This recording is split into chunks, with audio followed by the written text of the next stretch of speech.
আসসালামু আলাইকুম প্রিয় দর্শক, গত সোমবার রাতে বিএনপির স্থায়ী কমিটির একটা বৈঠক হয়েছে। স্থায়ী কমিটি হচ্ছে বিএনপির সর্বোচ্চ বডি, মানে সবচেয়ে গুরুত্বপূর্ণ এবং বড় সিদ্ধান্তগুলো এই স্থায়ী কমিটির মিটিংয়ে হয়ে থাকে। সেই স্থায়ী কমিটির মিটিংয়ে গুরুত্বপূর্ণ দুটি সিদ্ধান্ত হয়েছে। একটি সিদ্ধান্ত হলো যে তারা পিআর পদ্ধতিতে নির্বাচনে যাবে না, যে পিআর পদ্ধতি নিয়ে জামাতে ইসলাম বেশ মাঠ গরম করছে এবং বলছে তারা পিআর পদ্ধতিতে নির্বাচনটা চায়। পিআর পদ্ধতি মানে যে প্রত্যেকটা আসনের জন্য একজন করে প্রার্থী থাকবে তা নয়, সারা দেশের মানুষ একটা পার্টিকে ভোট দিবে, তারপর সেই পার্টি নির্ধারণ করে দেবে তার কোন আসনে কোন প্রার্থী হবে জেতার পর, এবং কোন পার্টি কত শতাংশ ভোট পেল সেই অনুযায়ী তাদের আপনার এমপি সংখ্যা নির্ধারিত হবে। এটা নিয়ে আরো ডিটেল আলাপ করা যেতে পারে, অনেক বড়, কিন্তু যেহেতু এটা আলটিমেটলি বিএনপি এই নির্বাচন পদ্ধতিতে যাবেই না, কাজে এটা নিয়ে আর এখন যেটা হবে না সেটা নিয়ে আলোচনা করে কোনো লাভ নেই। তো বিএনপি এটা চায় না। আর তাদের দ্বিতীয় যে সিদ্ধান্তটা, সেটা আমার কাছে খুবই গুরুত্বপূর্ণ মনে হয়েছে। সেখানে বিএনপি বলেছে যে তারা কোনো রাজনৈতিক দলকে নিষিদ্ধ করার পক্ষে নয়, মানে কোনো একটা রাজনৈতিক দলকে আপনি যে নির্বাহী আদেশে নিষেধ করে দিবেন, ওনারা এটা চান না। এইটা আমার কাছে তাদের এই বক্তব্যটা আমার কাছে একটু বলেছে স্পষ্টভাবে, কিন্তু আমি ঠিক বুঝতে পারি না ওনাদের আচরণের মাধ্যমে এটা আসলে কেন। কারণ এর আগে যখন আওয়ামী লীগকে নিষিদ্ধ করা হয় একটা নির্বাহী আদেশের মাধ্যমে, তখন কিন্তু বিএনপি কোনো প্রতিবাদ করেনি।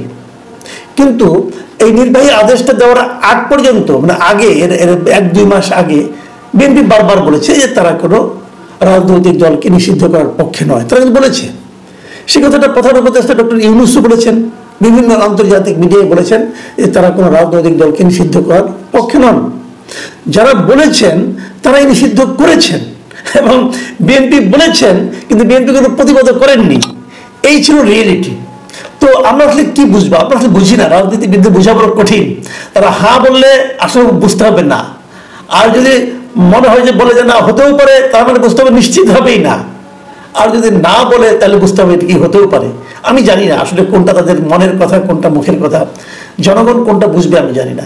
যাই হোক, এবার তারা উচ্চারণ করেছেন আবার যে তারা কোনো রাজনৈতিক দলকে নিষিদ্ধ করার পক্ষে নন। তো এখন এই উচ্চারণ করার প্রসঙ্গ উঠলো কেন? উঠলো এ কারণে যে গত কয়েকদিন ধরে জাতীয় পার্টিকে নিষিদ্ধ করা নিয়ে এক ধরনের আন্দোলন চলছে, এবং সে আন্দোলনটা ইনিশিয়েট করেছে গণ অধিকার পরিষদ, তার সঙ্গে এনসিপি।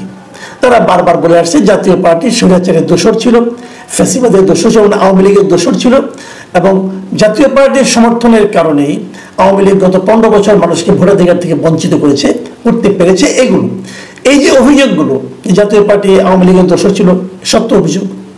এই যে অভিযোগ যে আওয়ামী লীগ যে দেশের মানুষকে নির্বাচন থেকে, প্রকৃত নির্বাচন থেকে মানুষকে বঞ্চিত রাখতে পেরেছে, সেক্ষেত্রে জাতীয় পার্টি একটা গুরুত্বপূর্ণ সহযোগী ভূমিকা পালন করেছে, এ কথাও সত্য।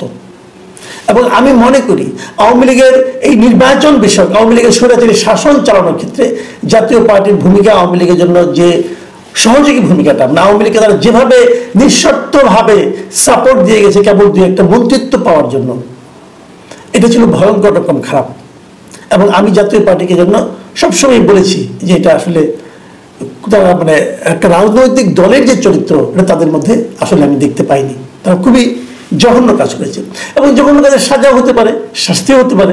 কিন্তু যে কথাটা আমি সবসময় বলি, আগেও বলেছি, একটা পলিটিক্যাল পার্টি যত খারাপ আচরণ করুক তার শাস্তি দেবে জনগণ, অন্য কেউ না, সরকার নয়।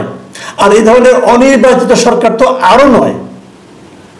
সরকার যখন দেবে তখন তার মধ্যে ওই সরকারের রাজনৈতিক মতলবটা কাজ করবে।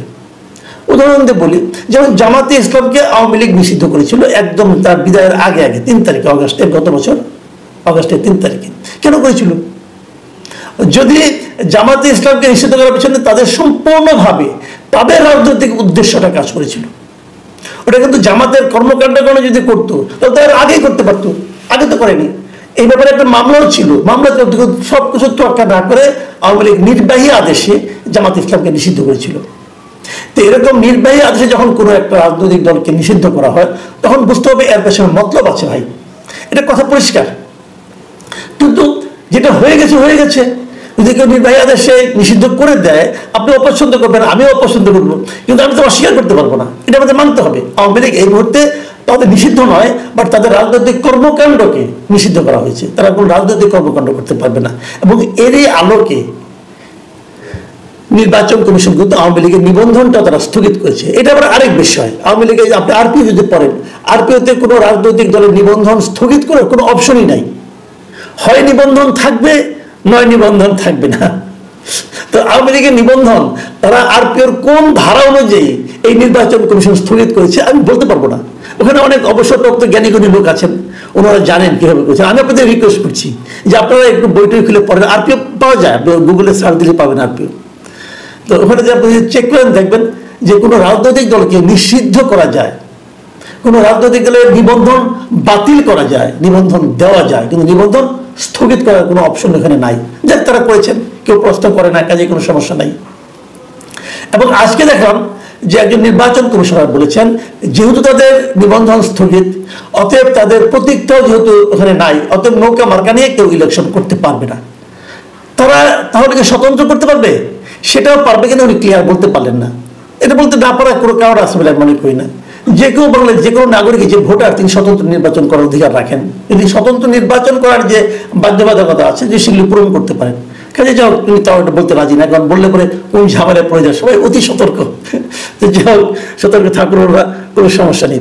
তবে একটা জিনিস ওরা বলেছেন যে এই ধরনের ফৌজদারি মামলা যদি কারো কিন্তু হুলিয়া থাকে, মানে উনি যদি পলাতক থাকেন, দেশের বাইরে থাকেন অথবা অন্য কোথাও পালিয়ে থাকেন, তাহলে উনি নির্বাচনে অংশ নিতে পারবেন না। আমি এই নিয়মটাকে, এই আইনটাকে, মানে এই পদ্ধতিটাকে আমি সমর্থন করি। আপনি হুলিয়া নিলে আপনি তো আইনের চোখে ফেরারি লোক নির্বাচন করবে কেন? এটা করা উচিত না। উনি ধরা দেখ যেখানে থেকে নির্বাচন করবে, সমস্যাটা কি? কিন্তু ফেরারি হলে নির্বাচন করতে পারবে না বলে নির্বাচন কমিশন যে কথাটা বলেছে আমি এটাকে সমর্থন করি। যাই হোক, আমি আবার সে আগের প্রসঙ্গে আসি। জাতীয় পার্টিকে যে নিষিদ্ধ করার দাবিটা উঠছে, এই দাবিটাকে বেসিক্যালি, এই দাবিটার প্রেক্ষিতেই বেসিক্যালি বিএনপি এই কথাটা বলেছে যে তারা কোনো রাজনৈতিক দল নিষিদ্ধের পক্ষে নয়। তার মানে তারা চাচ্ছে যে জাতীয় পার্টি আগামী নির্বাচনে অংশ নিক। এটা হলো একটা স্ট্রেট কথা, তারা এটা চাচ্ছে। এবং এই যে চাচ্ছে এর পেছনে কিন্তু তাদের একটা বড় রাজনীতি আছে। রাজনীতিরা যাই থাক, আমি এটাকে সমর্থন করি। কারণ জাতীয় পার্টি যদি নির্বাচনে অংশ না নেয়, আমি আগে গত কয়েকদিন বলেছি আমি যে জাতীয় পার্টিকে নির্বাচনের বাইরে রাখা যায়, তাহলে কিন্তু পুরো নির্বাচনের নাটা এটা চলে যাবে জামাত ইসলামের কাছে। তখন জামাত ইসলাম তার যে সমস্ত দাবি সেগুলো যদি পূরণ না হয়, তারা যে কোনো সময় হুমকি দিতে পারে যে আমরা তাহলে কিন্তু নির্বাচনে যাব না। এবং এই হুমকিটাকে ব্যালেন্স করার জন্য আমি মনে করি যে জাতীয় পার্টি ইলেকশনে থাকা উচিত। এখানে আবার আরো একটা কথা আছে, সে কথাটা কি, জামাত ইসলাম কেন চায় যে জাতীয় পার্টি নির্বাচনে বাইরে থাকে? জামাত ইসলাম কি লাভ? ওরা চায় কিনা আমি জানি না, তবে ওদের কি লাভ? সে লাভটা হচ্ছে যদি জাতীয় পার্টি নির্বাচনে থাকে, অনেকে আশঙ্কা করছেন যে জাতীয় পার্টি নির্বাচনে থাকলে হয়তো আওয়ামী লীগের ভোট জাতীয় পার্টিতে এসে পড়তে পারে, লাঙ্গলে এসে পড়তে পারে। যদি সেরকম ভোট পড়ে, তাহলে সেটা কিন্তু আবার জামাতের জন্য একটা মানে নেগেটিভ ব্যাপার হয়ে দাঁড়াবে। জামাতের তখন দ্বিতীয় স্থান, প্রধান বিরোধী দল হওয়ার যে আকাঙ্ক্ষা, সে আকাঙ্ক্ষা বাস্তবায়িত নাও হতে পারে। এই সমস্ত কারণে তারা হয়তো চায়। আমি জানি না আসলে, এটা আমার সম্পূর্ণ আমার ধারণার কথা বললাম। আমার ধারণা তো আমি তো ভবিষ্যৎবাণী করতে পারবো না, আমি তো জ্যোতিষ না, কিছুই না। কাজে আমি যতটুকু বুঝি আমার মতকে সেভাবে আপনাদের সঙ্গে শেয়ার করলাম। কিন্তু আমার কাছে যে জিনিসটা লেগেছে ভালো, একদিক দিয়ে ভালো লেগেছে যে কোনো নির্বাচনী দলকে, কোনো মানে রাজনৈতিক দলকে নিষিদ্ধ করার ব্যাপারে বিএনপির যে অভিমত, সেটা ভালো লেগেছে। আবার পাশাপাশি এই অভিমতটা তখন কোথায় ছিল এটা ভেবে একটু বিএনপির প্রতি কি বলবো, একটু কৌতুক অনুভব করেছি আমি, যে আপনি এক এক সময় এক এক কথা কেন বলছেন, আবার আগে যখন বলেছেন সে কথা স্থির থাকতে পারেননি কেন? তার মানে আওয়ামী লীগকে নিয়ে বিএনপির বোধহয় কিছুটা ভয় ছিল এইদিকে, আমার মনে হয়।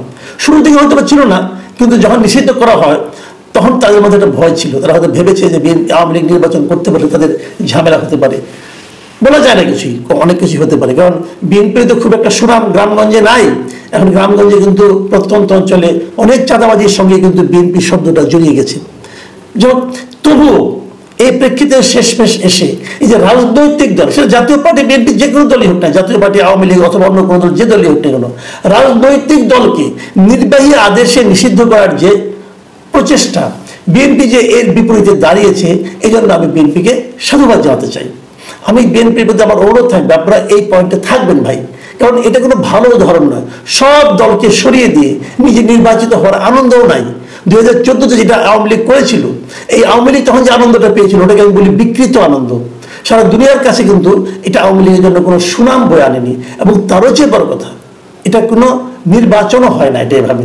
আমি যদি আগেই জেনে যাই যে নির্বাচনে কে জিতবে, তাহলে নির্বাচন হয় কি করে? যাই হোক, দেখা যাক সামনের দিনগুলিতে কি হয়। প্রিয় দর্শক, এখন এই পর্যন্তই। আল্লাহ হাফেজ।